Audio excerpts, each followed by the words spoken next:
Welcome back to another episode of the Catholic Buzz podcast. Thanks for joining us today as we continue in our season of Advent. And I hope Advent has been going well for you listening at home or watching at home. It's certainly been going well for us. My name is Father Daniele.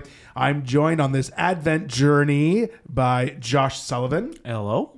Is your Advent journey going okay? I believe it is. Yeah. It's getting closer to Christmas, which means I'm getting more joyful. That's right. That's the goal. Right? That's it. And the personification of joy over here is Matt Van Milligan. Welcome to you, Matt. Hello. How's your Advent? It's going well, yeah. Yeah, busy at your place, I'm sure. Yeah. Eh? Yeah.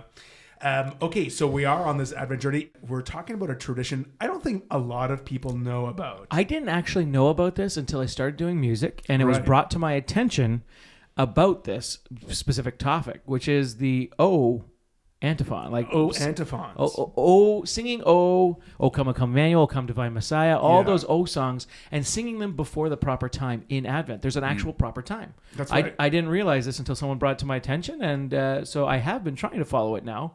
It's really hard to sing Advent songs without singing one of the O songs. Yeah.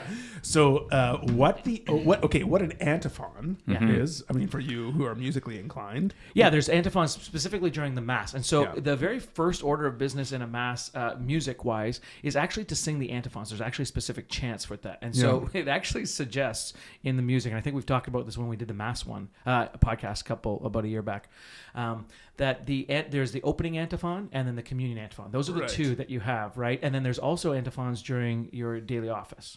Right. Right? Yes, Yeah. of course. Yeah. And so those are things that were normally done. Now, those are ones that you are normally sung together and chanted in a very specific way. And that's the first order of, like, if you can do it, it's to be sung, chanted, and done this way.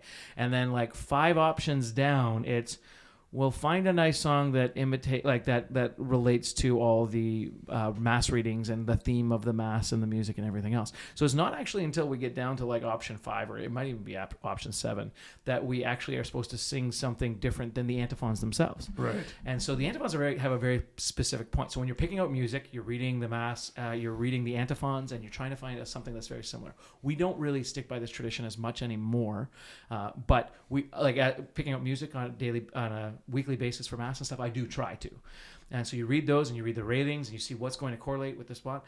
But these antiphons have a very specific purpose, which is so that the whole community together can praise normally and adore. So praise and adoration, those are the 2 times that you normally do it in the Mass setting. I don't know about the reading in the office, because you do it throughout your readings every day, right, in the Divine Office. That's right. So yeah, like I would say if people are confused of what an antiphon is, like maybe this is not a good example, but like on the responsorial psalm on Sunday, we have like the verse that we repeat right through the psalm. Like we start with that verse and then we repeat it and repeat it. That's kind of an antiphon, right? And so that's when you say, like, when priests and people who pray the liturgy of the hours, we have like a verse, which is the antiphon at the beginning of our prayer of this particular psalm we're about to pray. Then we repeat it at the end. So these O antiphons, why they're part of the Advent tradition, is because all of them start with the letter O. Start with the letter O. That's why they're called the O antiphons. But they're the last 7 days of Advent. Mm-hmm. So specifically from December 17th, I don't know if a lot of people know this, but on December 17th, which is very soon, also my father's birthday. That's why I always Happy remember birthday, it. Papa. Yeah, exactly. I don't think he listens to this podcast. But on December 17th, Advent shifts for the last 7 days of Advent. And so for the first 3 weeks of Advent, all of us, antiphons aside, are preparing for the second coming of Jesus, right? Mm-hmm. That's right. We're preparing for when Jesus returns again. That's what the first, everyone thinks Advent is just a countdown to Christmas and, No, it's not. open your chocolate calendar or whatever. But it's the first 2 weeks is reflecting on the second coming of Jesus. Then December 17th, we switch gears. And now it's like immediate preparation for the first coming of Jesus. That's 8 days before Christmas, right? Because the 25th is December 25th is Christmas. So that's 8 days before Christmas is where we switch gears, like a week and a day. Yeah. Well, we actually start celebrating Christmas the eve on the 24th. Okay. So that's why we have the 8 days. So we have 7 days. We have a week before. A week before. And then we celebrate on the 25th. Yeah. So like the 17th this year in 2022 is a Saturday, right? Yeah. So, and Christmas Eve is a Saturday, right? So it's like a week before. It's the 7 last days of Advent. So each of these antiphons that we pray in the Liturgy of the Hours, but also during Mass. So if you're going to Mass during the week or on Sunday, there's one Sunday, the fourth Sunday of Advent this year, you'll hear the O Antiphons. And each of these antiphons use like a different title for God, for Jesus, right? Okay, cool. And yeah, it's really neat. And it's sort of like counting down the days to Christmas. It's a journey. It's a journey. Oh, that's cool. And we didn't just make them up. Like the popes one day didn't just say, you know what, we need something clever. A different tradition that we're just going to add in here. Exactly. Yeah. They all come from the book of the prophet Isaiah. So we know that like John the Baptist, who prepares the way of the Lord, Isaiah prepares the way of the Lord too, through his prophecy, preparing people. I was going to say, Isaiah is one of those books that is referenced all throughout the Gospels as like Jesus keeps going back and referencing Isaiah, because Isaiah talks about the Messiah. I think one of the most, the prophet that talks about the Messiah the most, and specifically giving details of who the Messiah is going to be, what he's going to do, how he's going to come. Like that's Isaiah's, his jam. That's his jam. That's Isaiah's jam. Yeah. And so all of them are rooted from the book of the prophet Isaiah. Yeah. And here they are. I'm just going to list them. So there's 7 of them, starting December 17th until December 23rd, right? And of course, they all have a Latin title, which we translate into English, right? So the first one is O Sapientia, which means O Wisdom.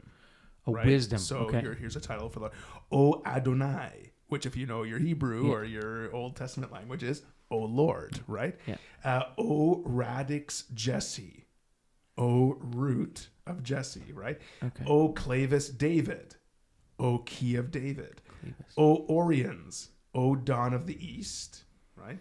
O Rex Gentu, which is O King of the Gentiles. And the last one is O Emmanuel, a term familiar with people, God with us, right? So as we're counting down, so we're naming these titles of God, right? So O Wisdom, O Lord, O Root of Jesse, O King of the Gentiles, God is with us. Here's the immediate preparation for the coming of the Lord. So the song "O Come, Emmanuel," that's what it makes me think of, right? "O come, O come, thou rod of Jesse free." That's right. "O come, wisdom from on high." That's right. Come, Adonai. You know, like they're "O come, Emmanuel." Like those are all from the antiphons that we sing. That's cool. Yeah. So let's just quickly go through each of them, right? Yeah, for sure. Because these are titles that the church gives for the coming of Jesus, for the immediate preparation of the coming of the Lord. And they focus on a different, they're not all the same kind of thing. They're all focusing on a different aspect of who Christ is. Yeah. Right. Or who the Christ is, right? Yeah. So the first one, O Wisdom, right, is the reference there is Isaiah chapter 11, verses 2-3, which reads, "The Spirit of the Lord shall rest on him, the Spirit of wisdom and understanding, the Spirit of counsel and might, the Spirit of knowledge and the fear of the Lord. His delight shall be in the fear of the Lord." The Spirit of the Lord is upon me, and the Lord has anointed me. That comes from Isaiah too, but that's another part that just makes me think of, right? Like, yeah, cool. Awesome. And where else do we see those spiritual gifts? Spiritual gifts. Yeah, in confirmation. At confirmation. Yeah. Right? Yeah, with the gifts of the Holy Spirit, right? Yeah. So obviously, I don't think we really have to explain why we reference Christ as O Wisdom. No, right? Yeah. This I think is quite self-explanatory. So the next one we have is O Lord. Again, maybe self-explanatory. Well, like you said, Adonai. Adonai. Yeah. And the reference for this one, right? Because and I should have explained before, like those are just the first words of the antiphon. Like an antiphon is like a verse. So this is where it comes from. This is the reference, right? So this one here for O Lord is, but with righteousness he shall judge for the poor and decide with equity for the oppressed of the earth. He shall strike the earth with the rod of his mouth, and the breath of his lips he shall kill the wicked. Righteousness shall be the belt around his waist, and faithfulness the belt around his loins. Like that is the Lord. Yeah. Right? So, and like the fact that each of these gives a different aspect or a different dynamic of the person and the character of Christ. That like this is the Lord, the King, the like Emmanuel, as we get to, is like God with us. It's more personable. It's more relatable. But even the like the use of the like whatever, like a lot of people's only association with that or only experience of that is something like Christmas hymns. O come divine Messiah. O come, when this was established, is like and the fact that these are written initially in Latin. Again, like I'm all over the place here, but we talked about antiphons, and a lot of people don't even know what antiphons are. And talking about like proper liturgical form, that we don't immediately associate. We don't have a reference point for this heraldic language except in liturgy, and a lot of times only in like proper liturgical form. That sometimes like like a king is coming, you have a herald who's going to like give it, and people want to remove like the these and thous from prayers. It was like because we want to bring everything down to our language. It's like, but in Latin there's like a dedicated noun declension for statements, and it's like this is important. Pay attention. The king is coming. Like hear ye, hear the ye. king is in your presence. That it's like, helpful, and in English we don't have all Hear of those ye, are hear ye. nominative, and you put an exclamation point at the end. So just from like a linguistic perspective, it's like the fact that each of these begins with O. You're like, no, this is actually a linguistic form that's like. It's a proclamation. This is important. The king is present. So basically, like in Latin, like having an O before something is like bold, underline, italic. Yes, for us. yes, it's a bigger deal than It's just a huge deal. Like pay attention to it. Yeah, that's helpful. Okay, that's I good. didn't know that. Okay, so Matt, you are going to help explain this one, because the third one here is O Radix Jesse, which is O root of Jesse. The reference, of course, to the book of the prophet Isaiah is chapter 11 of Isaiah, verse 1. A shoot shall come out from the stump of Jesse, and a branch shall grow out of his roots. Yeah. So there are like two metaphors working there. So like the first is the root of Jesse, that King David is Jesse's descendant, but the establishment of the eternal kingdom that God promised that is going to last until the end of time, and even that it's established, but then is broken, and by the time of Isaiah, he's talking about the state of the Davidic kingdom. We talked last week about the Herodians kind of usurping the kind of Davidic line, that when you get to the genealogies in the Gospels, that Mary and Joseph are like you have to work to establish that these are actually they're both in the line of the Davidic genealogy, right. That it's like Lord of the Rings, that Aragorn is how many generations but like that kind of thing, that like that the line is broken, or like that kingdom is lost. It's not like the British royal family that everybody knows as soon as as soon as somebody dies, this is the next person. Yeah, exactly. That it's not that closely followed, and it's a lot of the information is lost. So you have a new the stump of Jesse, that the root of Jesse, the Jesse's tree has been severed, been, and there's tons in Isaiah about the people of God actually being the ones who have broken this line, so that part of the prophecy and part is that it's going to be restored. A stem is going to shoot out of the stump of Jesse, and that stem is the promise of the coming of Christ. That it's at the same time the coming of the Messiah, but it's also the fulfillment of this promise that, the Davidic kingdom will be an eternal kingdom. Yes. Yeah. That's cool. That's cool. That is neat. Yeah.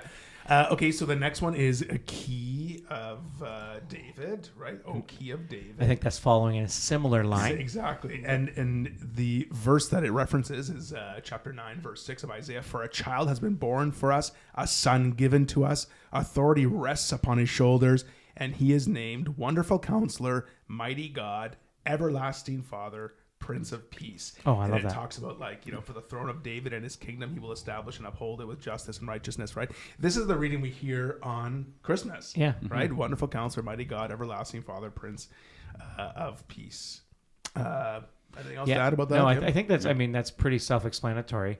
The symbolism of the key of David is holding the symbolism of key is holding the power of David, right? And so when you are given the keys of the city, you're given the power of the city. You're given the chance to walk anywhere you want in the city, whatever the case may be. So, but holding the power of the city, or holding the power. So, a key of David is the power of David, holding that, right? And the kind of kingship that's promised. Exactly. So you have different aspects, because a lot of, again, in the time that this was written, a lot of people's association with kingship was tyranny, was dictatorships, was this kind of thing. And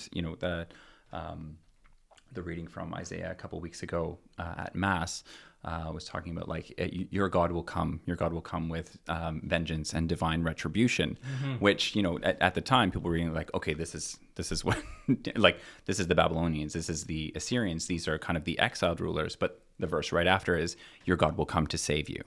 So it's the expectation of all these things. It's a ruler is someone who's going to, exploit you and, but that you have, one of the characterizations of, the key of David, of that Davidic kind of kingship is, ushering in the Prince of Peace, which is not, that promise that your God is coming, not to, destroy you, but to save you.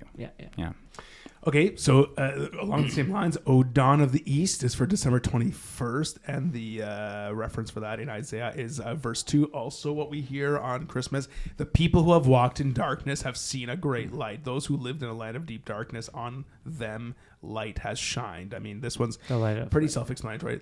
Jesus is the light of the world. He brings light to the darkness. The people who walked in darkness. I love that part of Christmas Mass. The people who walked in darkness have now seen a great light.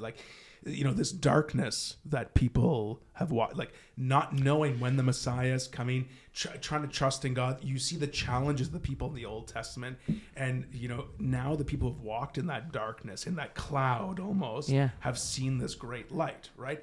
But today, I always think maybe it's the opposite. People who have seen the great light are now walking in darkness. You know what I mean? Yeah. We've seen the great light. We see the story of Jesus. We know the story of Jesus. I think of it very similar in the way that when we talk about you don't know God until starting to have a personal relationship and knowing God is bringing you from watching TV in black and white to color. How do you ever explain that? So that walking in darkness have now seen a great light is you were watching it this way, but now you've seen in full glory and full power and the awesomeness of God. You can never go back. Yes. Because it's there and we can see it, and it's the miracle that it's happened. The promise is here. So now, and I don't know, in my own personal faith journey and stuff, is a lot of times when you go through those hard times and you're going, Lord, you're praying every day and you're going, Lord, what is going on? Why?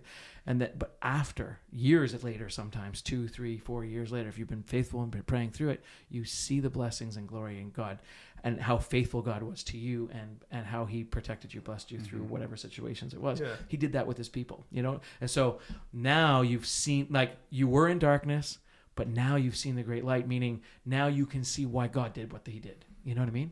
So okay, so a second last one is O King of the Gentiles. O King of the Gentiles, the reference for that is Isaiah chapter 2, verse 4. He shall judge between the nations and shall arbitrate for many peoples. They shall beat their swords into the plowshares, their spears into pruning hooks. Nation shall not lift up sword against nation, neither shall they learn war anymore. Again, Prince of Peace. But also in that one there, of the Gentiles. He's not just king of the Jews. He's not king of the Israelites. He's king of the entire world. Yeah, and same thing. We kind of expect this from our modern standpoint, but it took a long time for a lot of even the disciples. You have arguments in the Acts of the Apostles about whether or not Christ coming was for the Jews or for everyone. Yeah. You have like even when Jesus is, overturning the tables of the money changers in the temple, like the place where he likely would have done that was the Gentile courts. So like the temple complex, there's a large section that is, and people say that, first century Jews weren't evangelical. They weren't, they were closed in on themselves. And like, that's not necessarily true, because like the part of the temple that was, dedicated for Gentiles was a huge part. People could come, they weren't admitted to like the closer section. And, even the fact that Jesus is enraged by the money changers, yes, but it's like, but what he says is like, my Father's house is to be a house of prayer for all nations. Yes. That is like, that, you're filling up the space that should be filled with these worshipers with commerce. Yes. With, something that is, not what this is intended for. So like it took a long time, and, some of again, even a lot of the people who were closer to Jesus, to come to terms with the fact that, this isn't just for the Jewish people, that Christ came for all. And there's also the part of it when you look at, the Israelites have a perfect example of not bending to this, but a lot of times when a conquering country comes in and takes over, conquering people, they burn down the idols, they wreck the stuff, and then basically they don't let the men breed, they take the wives for their own, like all that kind of stuff. Like they basically come in, and now you become Babylonians. Yeah. Now you become, and so when it says when it says the king of the Gentiles, he is not coming in as this warrior to take over, and now everybody in the world is going to be an Israelite or Jewish person. Yeah. He is specifically talking about a different kind of a takeover, because there's still going to be Gentiles, and he's going to be the king of them. And he's not the king like you can still be, like, you know what I mean? In the Israelites wouldn't believe that you could be part of the family of God and worship your Gentile ways. Yeah. You know what I mean? So and a good illustration of that is the fact that at Pentecost, that everyone heard in their own language. It wasn't just this homogenization of you need to be circumcised, right? Because that was the big debate that they had. It was like, no, and all in Aramaic or Hebrew or whatever, right? It's it was in every of their own language. That's exactly perfect. Cool. Okay, and the last one on December 23rd, the day before we celebrate the eve of Christmas, is O Emmanuel. This is a term people are more familiar with, right? We sing that song. It means God with us, right? And the reference for it is Isaiah chapter 7, verse 14. This is familiar to us. This is, it says, therefore the Lord himself will give you a sign. Look, the young woman is with child and shall bear a son and shall name him Emmanuel, God with us. Yeah, and like, sorry, I'm just running with these. Yeah. But Emmanuel, like God with us, has again, it's big. The same God, but a different aspect than O Lord, than King, the ruler, the whatever. God with us, like even the reference to Isaiah, that is a child born into the world. So if you take something like a paradise in the Garden of Eden, like God walked with man, and we broke that communion. But the whole story of the Old Testament after that is God progressively getting closer to man. So it's like God is in an ark, God is in a temple. And it's like, but with the coming of the Messiah, it's like God is personified. God is incarnate in human flesh. That is like that through a young woman. God with us. Like it's the progression of the Old Testament is God becoming nearer to us in stages, but the fulfillment of that, or like the becoming us, becoming one of us. Yeah. That's cool. Yeah. The other part too that I just came to mind was when, it comes into a lot of different spots in the Bible, but normally when you hear the Lord is with you, we hear that when the angel Gabriel appears to Mary, the Lord is with you. But those times that it's mentioned in the Bible, not the only time, but most of the time, it's actually the Lord saying it to his devoted followers. So with Abraham and with David, and like when the Lord is speaking directly to these people through prophets or through whatever, he is saying the Lord is with you, like he's pronouncing himself there.